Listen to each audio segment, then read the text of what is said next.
ဆရာကမုတ်တွေကိုစက်ခင်းတန်းဆွဲပြီးမိမိထမင်းတန်းတွေကိုတန်းပစ်ချိန်လိုက်တယ်။ဒါပေမဲ့ဂျုံရှုံကမစားဘဲနဲ့အမိုက်ပုံးလေးကိုပြန်လွှတ်ပစ်လိုက်တာပါ။မချင်းမဲ့ပဲသူရုတ်တရက်ခြေတန်းပြက်ပြီးတကူလုံးကျန်းကျင်ပေါ်လဲကျသွားပါတော့တယ်။သူကသမရလောင်းရဲ့သားဖြစ်ပြီးသူ့ဖေရဲ့အာနာကကောင်းကင်ရန်အထိထိမတက်ကြီးမားလို့လူတိုင်းကသူ့ကိုကြောက်ပြီးဝေးဝေးကရှောင်ကြပါတယ်။ဒါပေမဲ့ကန်တင်းကအန်ကယ်ကြီးကတော့သူ့ကိုခြေထောက်နဲ့လှမ်းတန်ချလိုက်တယ်။ကြည့်ရတာအလုပ်ပြုတ်မှာဘူး။မကြောက်တဲ့ပုံပဲဒါပေမဲ့နောက်တစ်စက္ကန့်မှာတော့အန်ကယ်ကြီးကကျန်းတိုက်တန်ကိုယူပြီးအဝတ်ကိုဖြုတ်ကာသူ့ကိုကအစာဟောင်းတွေကိုတုပ်ပေးနေတယ်နေကြည့်ရတာ။အန်ကယ်ကြီးရဲ့အာနာနဲ့သူ့ရဲ့လောဝါကြီးအုပ်ထားတဲ့အဖေဖြစ်သူကိုကြောက်ပုံရပါတယ်ဒါပေမဲ့မတင်မဲ့ပဲသူကကျန်းတိုက်တန်ကိုဂျုံရှုံရဲ့ခေါင်းပေါ်ပြောင်းပြန်ဆုပ်ပေးလိုက်ပြီးအားလုံးကိုဓာတ်ပုံရိုက်ဖို့ပျော်ပျော်ပါးပါးနှမ်းခေါ်နေတဲ့ရောသူကလူမှုပတ်ဝန်းကျင်နဲ့အာနာကိုလုံးဝမယုံမဆိုင်တာထင်ရှားနေတာပဲအမှန်တော့လွန်ခဲ့တဲ့နေ့ရက်ကကျောင်းသားတယောက်အနိုင်ကျင့်ခံနေရတာပါအနိုင်ကျင့်တဲ့သူကပြန်ချလိဆိုပြီးအသားကုန်ရမ်းကားနေပေမဲ့ခံရတဲ့သူကတော့ဘလို့မှမလုပ်ရဲပါဘူးဘာလို့လဲဆိုတော့တစ်ချက်ပြန်လုံးမိတာနဲ့ပိုပြီးပြင်းထန်တဲ့အနိုင်ကျင့်မှုတွေရောက်လာမှမလို့ပါအဲ့ဒီအချိန်မှာပဲစင်ကြံလန်းလေးကိုသူစိမ့်အန်ကယ်ကြီးတယောက်ရောက်လာတယ်အနိုင်ကျင့်တဲ့ကောင်ကအန်ကယ်ကြီးကိုမြင်လာတော့မကြောက်တဲ့အပြင်သူ့စီကိုရမ်းသားစွာနဲ့ရှောက်သွားခဲ့တဲ့သူကအเจ้าမှာဗိုလ်ကြနေကြမှုလို့ဘယ်သူပဲဖြစ်ဖြစ်လက်ပါရဲတဲ့သူကစင်ကြံလန်းမှာအိပ်ပျော်နေတာကိုကြည့်ပြီးအန်ကယ်ကြီးစိတ်ထဲမှာနည်းနည်းတော့တနာမိသွားရတာပဲမဲ့လူငယ်ဆိုတော့အကောင်းပါကလေးအတိုင်းချက်ချင်းပြန်ဖြစ်သွားပြီးဘာကူမှမကြောက်ပဲလက်သီးနဲ့ရမ်းထိုးပါပြန်လေတော့ပြန်มาတော့တယ်အဲ့ဒီအချိန်မှာပဲ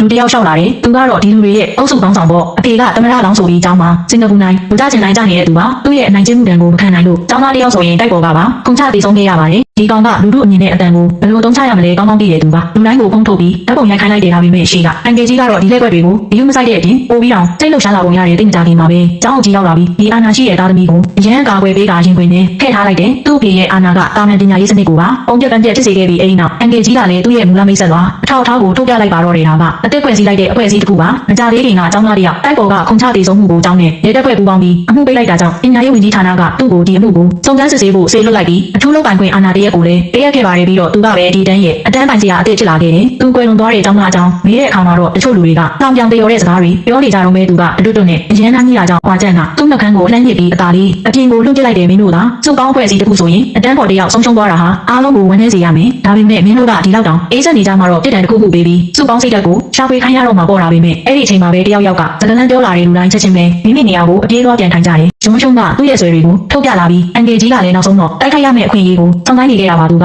ဂျုံရှုံဘက်ကစိန်ခေါ်လာမယ့်အချိန်ကိုစောင့်နေတာဖြစ်ပြီးရှေ့ကကောင်တွေကအသေးအဖွဲတွေတင်မှာအပုံကိုနှိမ်နှင်းရင်ခေါင်းဆောင်ကိုအရင်နှိမ်နှင်းရမယ်သူကဂျုံရှုံရဲ့ရှေ့ကိုခြောက်သွားပြီးပြားပေးလိုက်တဲ့လူငယ်ဖြစ်သူကလည်းဒါကိုမြင်ပြီးနောက်မဆုတ်တဲ့အပြင်ညံစားတဲ့စကားတွေပါပြောလာတဲ့တစ်ဖက်လူကလည်းပေချာတော့မကျေနပ်တာကြောင့်ဟွာကြန့်ကိုမျက်လုံးပြူးသားနဲ့စိုက်ကြည့်နေပေမဲ့ဆရာကလက်ဝဲလက်ယုံကျွမ်းကျင်တာကိုသိနေလို့တန်ချက်အနေနဲ့တိုက်ထိုးခြင်းကိုငင်ငင်လေးလုံးနေရရှာတဲ့အခြားတောင်းသားတွေကလည်းဒါကိုမြင်ပြီးလိုက်လို့ကြတာပေါ့ဒါပေမဲ့ဟွာကြန့်ကဂျုံဂျုံတေးဆောင်နေတာကိုကောင်းကောင်းသိတယ်သူကသူ့ရဲ့အမတ်ဖြစ်သူအဖေစီကနေစစ်ကူတောင်းမှတေးချနေတာမို့ဆရာကပဲအိမ်တိုင်ယာရောက်အရင်သွားတွေ့ဖို့ရွေးချယ်လိုက်တဲ့သူ့အိမ်ကအရန်ကြီးပြီးတတိတွေကလည်းချုံနေလာတယ်ဒါပေမဲ့ဆရာကစစ်ဆိုင်ရေးကောင်းအောင်ဒါလောက်တောင်မဟုတ်ပဲတစ်ခါလူကိုစိန်ကုန်ဖို့လာခဲ့တာပါဟွာကြန့်ကအမတ်ကြီးရဲ့မျက်နှာရှိမှတင်ဂျုံဂျုံကိုကျောင်းစီအတင်းဆွဲခေါ်သွားပြီးတန်ရှင်လေးလောက်ခိုင်းပါတော့တဲ့အမှန်တော့ဆရာကဂျုံဂျုံကိုသူ့ဖေကဘလို့အကာအကွယ်မှပေးနိုင်မှာမဟုတ်ဘူးဆိုတာသိစေချင်လို့ပါဒါမှသူ